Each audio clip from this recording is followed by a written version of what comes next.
Welcome to Still Growing in Grace, a program dedicated to inspiring joy, giving hope, and delighting in grace. I'm Mike Zenker, and I'll be sharing with you a message of hope that will expand your understanding of God's love and amazing grace. God already deeply loves you, totally accepts you, and really, really likes you. Growing in Grace Ministries Canada and Hope Fellowship, your community church, invite you to enjoy today's program as we dig deeper into what it means to be still growing in grace. Good morning, everyone. Welcome to Still Growing in Grace. I think you're going to enjoy today's. I think you're going to enjoy the conversation. This is a topic that I had not heard of before. Let me just say I have not heard of the title before, but once it was explained, what is this topic? I thought, oh man, I've heard of this all along. I just didn't have words to associate with what I was dealing with or struggling with, or well, let's just say, let's get into the conversation. But just before I do, again, thank you for taking time to join me today. This is going to be a part one of a few conversations, and perhaps the first conversation will get you in hook, line, and sinker. It's a really, really good discussion. It's called Debunking Divine Command Theory, and I put a very small Wikipedia definition below.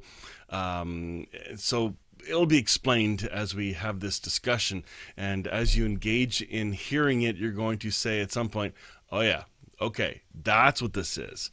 Otherwise, it sounds like an overly big theological topic that nobody knows much about, and oh, I'm not educated enough to deal with that topic. Well, we all face this topic, and it fits, and it's found its way into traditional Western Christianity, and it's got to be taken care of, because I think it's one of the greatest hindrances to why people don't believe in the Trinity, in God, in the real God who is love. So let's just dig in. Don't forget to comment if you're watching. I'd love to know where you're watching from as well. I'm watching this live with you, so I'll interact with anything that's commented. But I'm hearing this for the first time. We recorded the interview, but I did not go back and listen to it at all. So this is my first full listen. I'm listening with you. So let's dig in. I think you're going to enjoy it. Here we go. All right. Hello, everyone. This is a time to enjoy Still Growing in Grace, and we are all growing in our different ways, learning and unlearning, and I'm glad you're taking time to join us today. This is probably this is the first conversation we're having in 2023, and Richard, thank you for being here. Bill, thank you for being here.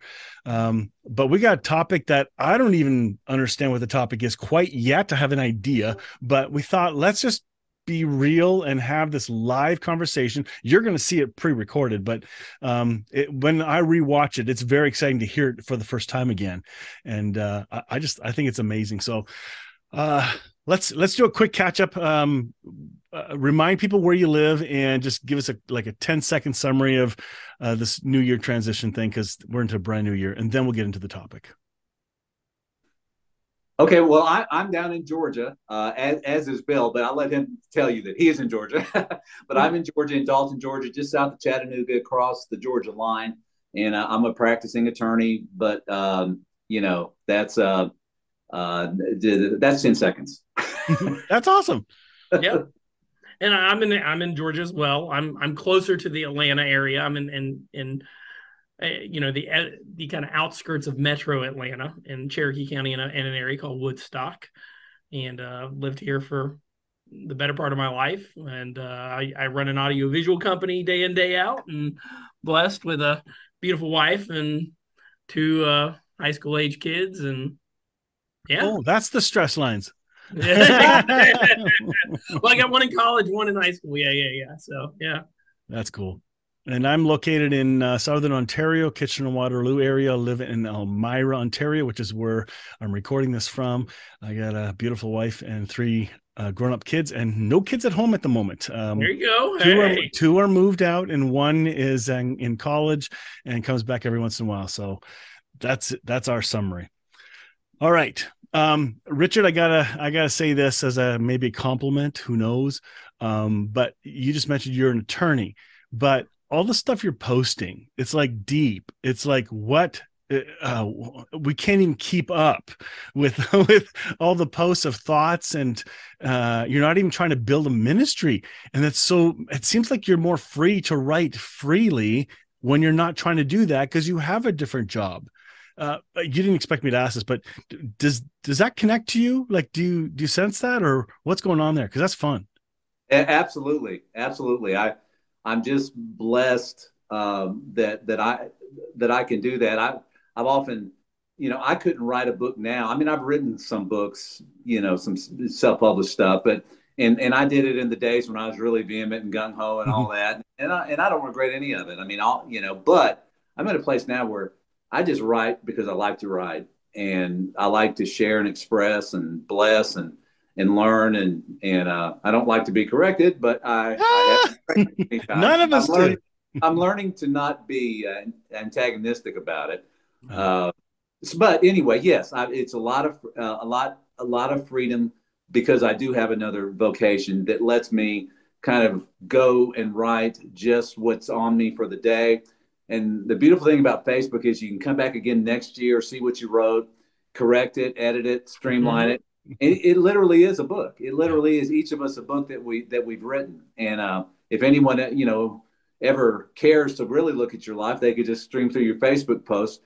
When we hit it from that angle, that this is where I'm at with the Lord, with the body of Christ, and just with love, with the concept of love and all those things. I mean, so I have a lot of when I'm not at work, I have a lot of time to write. So even though it's all more like paragraphs and articles and essays, it's not really any kind of thematic book, although the theme is the same, but it's not like it connects in any book form or anything, ministry form. And I don't even know what ministry means anymore. That's right. Well, I'm envious in a healthy way of how you can just write so easily, so quickly. Bill Thrasher, same thing. Bill, you write all the time in the Jesus Purpose group. I just gave 2 of your books away to 2 couples in my church this morning. It was written in 2016, I believe, was the publishing year. And so again, both of you are working, and I'm in this ministry role, and I don't get paid full time, but I have multiple jobs to try and keep things going. So it's funny how if your paycheck is tied to what you say, sometimes that can hinder or manipulate things. And it seems like there's so much freedom in these conversations that we have, and I'm really thrilled to be connected to you guys. All right. Let's get into this. Richard, you had a topic that you thought was really important that we should kind of begin a discussion on. I'm eager to hear what it is. Why don't you just express it, and then we'll start to banter. Well, it's something I really consider it maybe the fundamental sickness that we all have. We've talked before about, I think it was Chesterton. G.K. Chesterton, who said we're all seasick and we're all in the same boat, and I think that's a healthier way to look at it than we're all pathetic slobs, type of thing. That's the beat down gospel that we don't buy into anymore. But we are there. This is a fractured world, and there's fractured understanding. There's alienation. We're alienated in the spirits of our minds, Paul said. And so anyway, I've been going through this long journey trying to find out, what is it? What is the source of this alienation? How does it show itself? And I think this week I've gotten some real clarity on it. And before you do that, define your alienation. You're assuming people will know what that is. So define the alienation, then it'll make more sense when you get to your next thing. I'm just catching that now. Well, it's like the very concept of parental alienation in the legal field has to do with divorcing parents, battling parents who are divorcing, and they might alienate the feelings of their child toward the other parent. So they then start projecting things on that parent and then their lives. It's like a slander job. But the other parent's trying to establish a foothold so they can be the primary custodian. So that doesn't happen in divorces, does it? Yeah, sadly. It's one of the ugliest dynamics there is. I see it too. But if you use the metaphor, though, there for us, we have an alienation towards God as our heavenly Father, as our heavenly parent, as our heavenly mother. There's things that we're misguided about that keep us alienated and out of relationship with him. Not that, or her, however you want to phrase it. I'm jiggy with it all. All right. But God is everything. God is transcendent. And, but that's another point to talk about today, is the transcendence of God. But we are in an alienated state. Our thinking, we don't, in our own natural thinking, think spiritually. Thinking spiritually is something we occasionally slide in and out of, but it's supposed to be a continual state, and it is available to us as a continuous state. But it's all relational. It is a relational thing. So until we are in abiding relationship with the Father, that like Jesus was, he abided in relationship with him. There was no alienation. All right, Jesus was never alienated from his Father on any level. So we track down. What we can do is try to track down why are we alienated? Why do we think wrong thoughts? Why do we presume certain things? Why haven't we challenged certain strongholds that we think about God that are unworthy and that paint him as a bipolar monster rather than as a loving Father?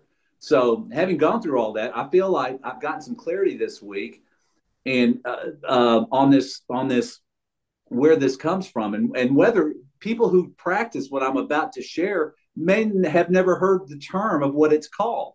All right, but I think when we talk about it, and this is, to kind of put it on a parallel track too, I've also been reconsidering what is it exactly? What is the gospel?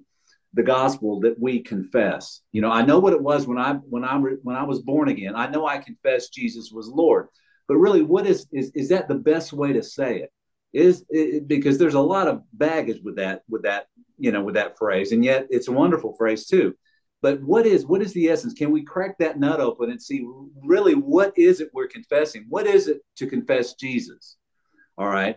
So all that by way of saying this cancer that I'm talking about, that I believe is all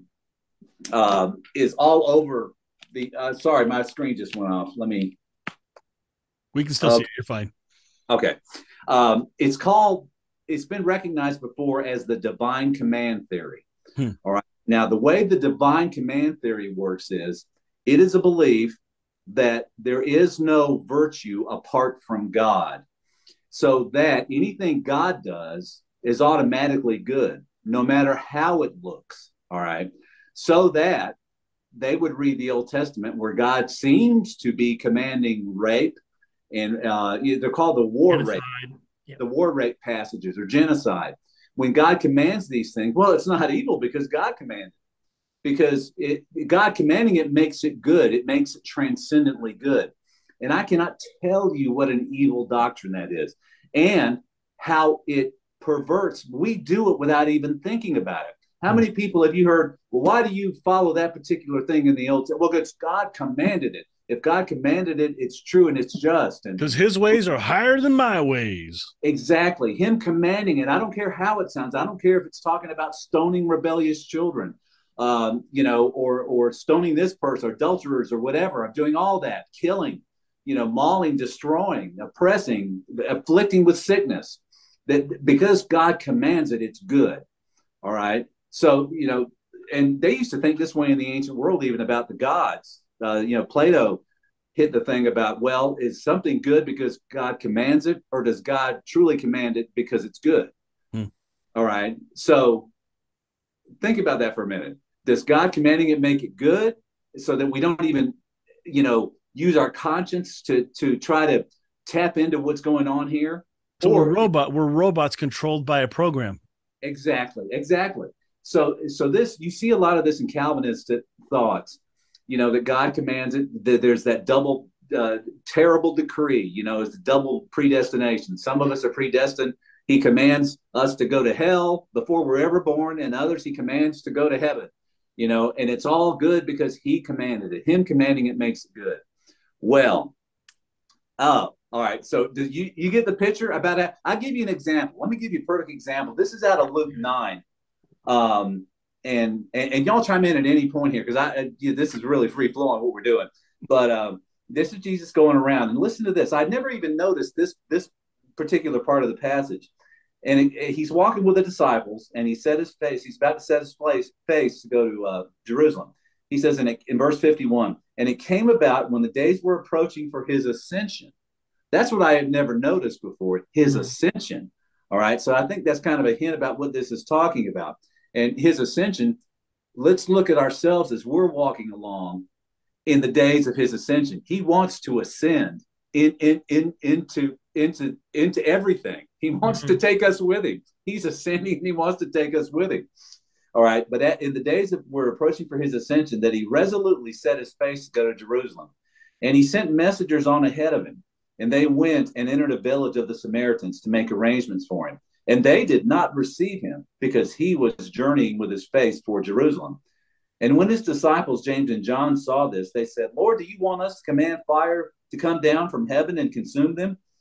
But Jesus then turned and rebuked them, and they went on to another village. And if you look at other translations, it actually mentions Elijah. That like Elijah did in the Old Testament, do you want us to call down fire on them and destroy them for rejecting us? Jesus said, actually, I'm reading the wrong version of this, so you're just going to have to believe me. The version, the King James and the New King James, it says that Jesus said that you know not what spirit you're of. I came to save men and not destroy them. I came to save humanity and not destroy humanity. Now, where do you see the divine command in that story?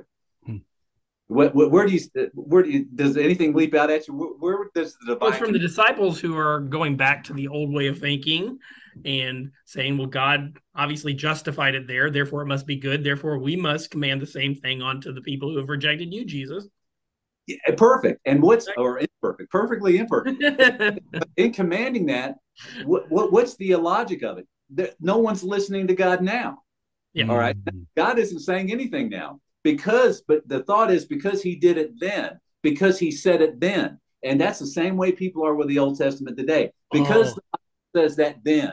I think it's worse. They're actually taking the New Testament the same way and getting literal and got to do what Jesus did. What would Jesus do mentality comes out of all that? Oh, yes. Yeah. I mean, it's a big can of worms we're talking about here. This opens up a lot of stuff. But the logic of it is because we think God commanded it once, we don't even question it. It's commanded today. And where on earth does that come from? I mean, that's religious leaders. Yes. Who are not allowed to be questioned. Yeah. And what it does is it does keep us captivated, and we're not free thinking. We're not even engaging. We're not engaging God. We're doing the very thing.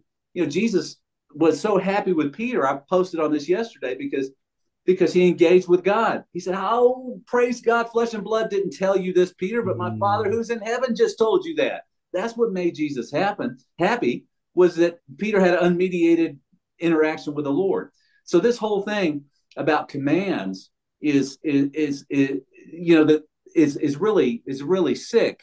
So where I've been at this week with it, how do we know a command?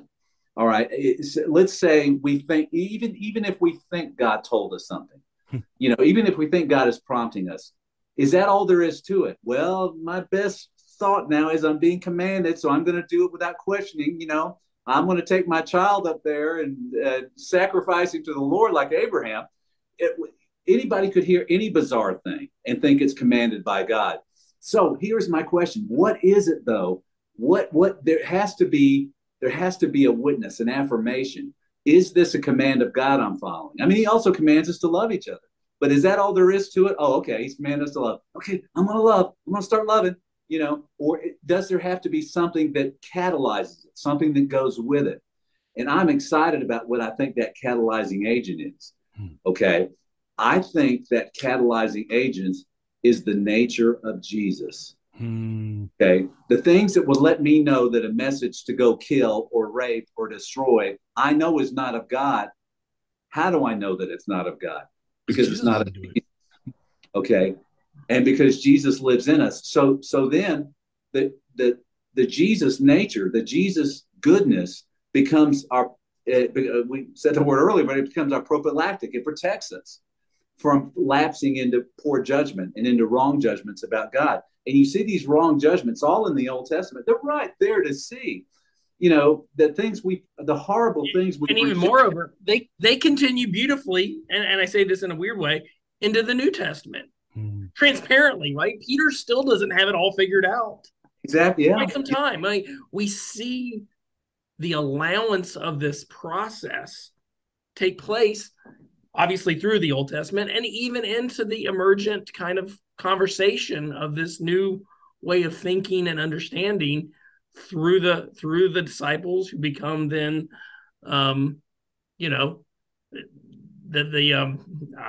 So, and this is new to them, right? That's right. The apostles. Yes, that become the apostles. There's the word I was looking for. Because it's not new today. It's old. It's just new to us, so to speak.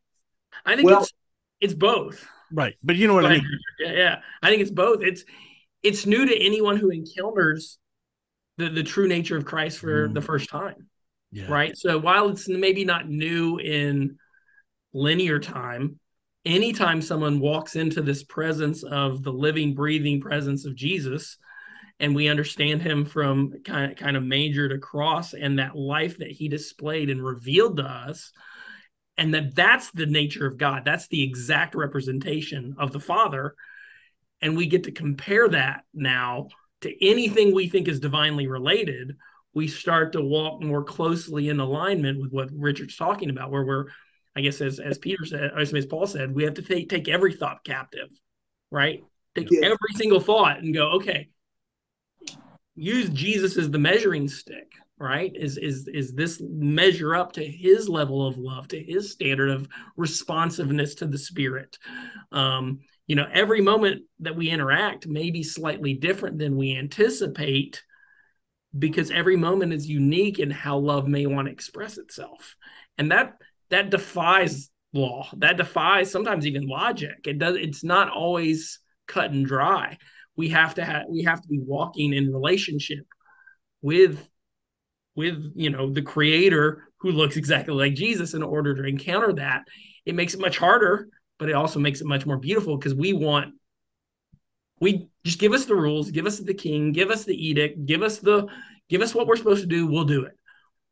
This is the antithesis of this. This is the flow of experiencing life, light, and love in every moment, and falling on our face every once in a while, and only to realize that even when we do so, it's still wrapped in this this assurance that all things are going to be reconciled for good, even when something. And so I think that's what Jesus, we see him live out in the course of his ministry, and we get to kind of come alongside him and begin to encounter, quote unquote, God, however we understand it, in that way, and start to now hopefully reflect that. Amen. And he accommodates our misunderstandings. Yeah, absolutely. Every time. And he's not saying I am that way. He's saying, I'm going to show you as much as you can take today. I'm going to correct you as much as you can take today. Right. I'm not going to overwhelm you, okay, more than you can handle. I'm going to give you exactly what we're just going to walk through this together. And listen, I'm at the point where I think this verse has always stunned me in 1 John 1:5, because John was the beloved disciple. And of course, that only means that John recognized his belovedness. That the thing about John, we're all beloved disciples, but John recognized his belovedness. So that's somebody who knew the love of God. And not a prideful thing either. That's an authentic identity thing. Well, he was faster than Peter and made sure he knew it. Yeah, that's true.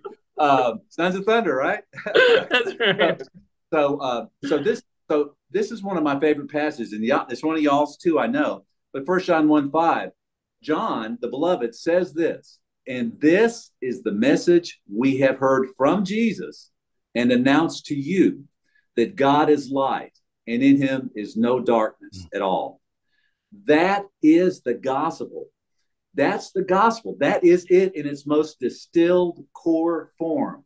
It has to do with his nature. The whole point. So when we receive Jesus, I'm all into the Lord and Savior. Yes, that's true on a lot of levels. But he's so much more than that. He is the light of the world. Jesus is the light of who? The light of some people who say the right prayer? I know. But there's no darkness at all. And this isn't just talking. In fact, it's not even talking bright. It's talking metaphysical darkness. It's talking moral darkness. It's talking every kind of darkness you can think of. There's no darkness in him. So I'm beginning to think that the leap of faith is our leap into that.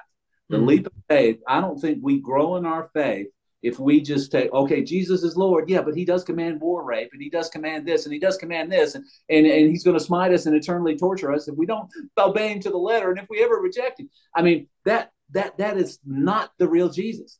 So Jesus is here living in our conscience. Origen said that the human conscience is the chamber of justice. That's the chamber where Jesus explains things to us.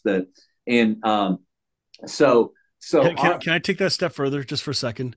Sure. So it's not what you're saying is true, that Jesus lives in our conscience, but there's another layer of understanding that Jesus is fused with us. We are one in union with Jesus, not just in. Otherwise, there's two of us in our conscience. And so in my mind, that's how I'm hearing. I want to make sure that nobody can hear a dualistic thinking here, but there's a union here. And for the sake of terminology, that's a place where Jesus' experience is clearly in our conscience. Would that be fair? Yes. I think so. It's bearing witness. The Spirit bears witness in us. And whenever you see the Spirit, just think the Spirit of Jesus. Yeah, Paul called it the Spirit of Christ. It's not two different things. It's the same thing. His Spirit lives in us, and it's the conscience that is the witness. So if our conscience, now we can have a defiled conscience before we received the message of no darkness. But once we receive them, and I'm not talking about receiving the message of no darkness just up here in our head, although that's nice too. But I'm talking about receiving it in our heart. I'm talking about taking that Kierkegaardian leap of faith into this principle. I know that's what we've all three of us have done this. We have leaped off the cliff of an oppressive, bipolar God into this non-dualistic light God, Jesus. And Jesus is, but I mean, Brad Jerzak posted a wonderful meme. I can't remember who said it, but it was that transcendence now has a face, and the face is Jesus. Jesus is the face of transcendence. So his human nature, which makes it all, he's not transcended in the sense that, well, he's above good and evil, and if he wants to kill, if he wants to wipe out an entire nation because they've flirted with demons or because they've done this, and he wants to kill children and the mentally ill and all that and flood the world and all that. I mean, where is our conscience when we hear stuff like that? Our conscience, the Jesus conscience in us, just should be going, no. And to dial it back even on a more, I guess, just personal and practical level. I mean, we're talking about kind of the big picture commands of God, nations being destroyed, genocide. Conversely, I mean, this happens on an interpersonal level with each one of us. I mean, that God justifies the smallest of our unloving behaviors toward one another. That God's behind me in my vengeful spirit that my boss was a jerk today, and I hope karma gets him. The person that cut me off in traffic, well, I'm going to say a little prayer because, God, I want to make sure they get a flat tire, right? We get light on the big, but, man, it's just as applicable in the smallest areas of our heart where we think that God is kind of on our team. And when we have an inclination toward that karmic kind of experience, or vengeance or violence or any of these kind of things, that we're justified in our position of divine providence or divine position, that God's on our team and against someone else.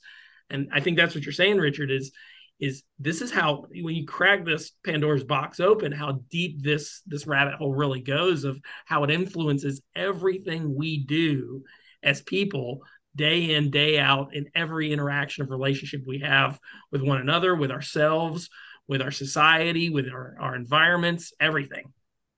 My mother literally said, and she said it a number of times, but I had a confrontation with her once, and she said, God is going to get you for this. She called me son of Satan at that point. And I thought, what does that make you? But anyway, it was just to me, it was funny. But she literally used the jargon of God's going to get you, because I wasn't buying into her logic, or I really disagreed or said something she absolutely could not agree with. And that was the leverage of my German Baptist background teaching. So you're wondering about conscience. I had thought, as you were talking about conscience, where does it get changed? And I remember my conscience beliefs, if you want to call that. I don't know how we can define it, but that's okay. My conscience told me in youth group that there's something off about the hell teaching that I was being taught. And I was in a youth group, but the pastor condemned any opposition. Therefore, my conscience was squelched and I was not allowed to learn to trust it anymore. So it's almost like church squelched my ability to believe and trust the Spirit in me. I could no longer hear the Spirit because now I had to rely on a system or a book or teachers for the real answer and the correct interpretation. And when you have such awful interpretation, go ahead. Okay, well, so I think we're getting to a wrap-up point, and it's really you're right. Richard had teed this conversation up with all of us prior to obviously. So I got some notes that are basically right at the heart of exactly what you're talking about, Mike, that I think will lead perfectly in our. We'll come back to it then. Okay. That's right. Well, let's do that. Let's just wrap this up. This is a good teaser, a 30-minute teaser. Like, wow, this could go on for a while, but let's wrap this up. And then, folks, we'll see you next week on this, and we'll continue part 2. I think this is going to be great. And we're going to wear the same shirts, just so you know. All right. Thank you. It'd be funny if we wore each other's shirts when we came back. Oh, no. All right. Turn this off. Here we go. All right. Well, good morning, everyone. Hey, Jane. Good to see you watching. Haven't seen you for a while. It's great. Hello, Kevin. I see you sitting there watching.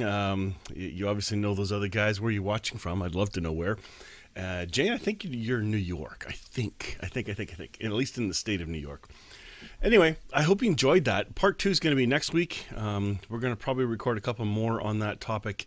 Did you notice that while there's a fancy title for it, we've been exposed to this for a long time. And I think it's a critical topic that must be talked about so it doesn't become uncomfortable to talk about. Because sometimes when you hear a topic like that, we can feel intimidated and not engage in it because we don't know what fully it is and we could say something wrong. But now we move on. I know, great topic. I love it. So yeah, Charlottesville. That's cool. Thanks, Kevin. And Jane's in upstate. Well, upstate, I'm going to guess New York. So anyway, that's it. I'm going to run. It is time. We're trying to keep these to 35 minutes long, at least the interviews-ish. But, you know, that's the way it is. So I hope you enjoyed that. Share that if you liked it. And we will catch you next week. If you want to have a different kind of message on Sunday mornings, I'm live every Sunday. And it's just encouraging to a church family, an online church family, because it's merged now. It's hybrid. So, yeah, it's just a different style and a different topic. Here on Still Growing in Grace, I get to deep dive into some really heavy-duty topics. Whereas with Hope Fellowship, we're kind of walking through a journey of growing and learning, and it's a lot slower and more gentle. So anyway, that's all we got. You guys have a really great day. We'll catch you next time. And here we go. Join me next time on Still Growing in Grace for more good news. Enjoy previous episodes by downloading our podcast at growingingrace.ca. You can also visit hopefellowshipycc.com to find our service times and location. If this show has been an encouragement to you, please consider making a donation today at growingingrace.ca and help us keep spreading this good news. Thank you again for tuning in to Still Growing in Grace.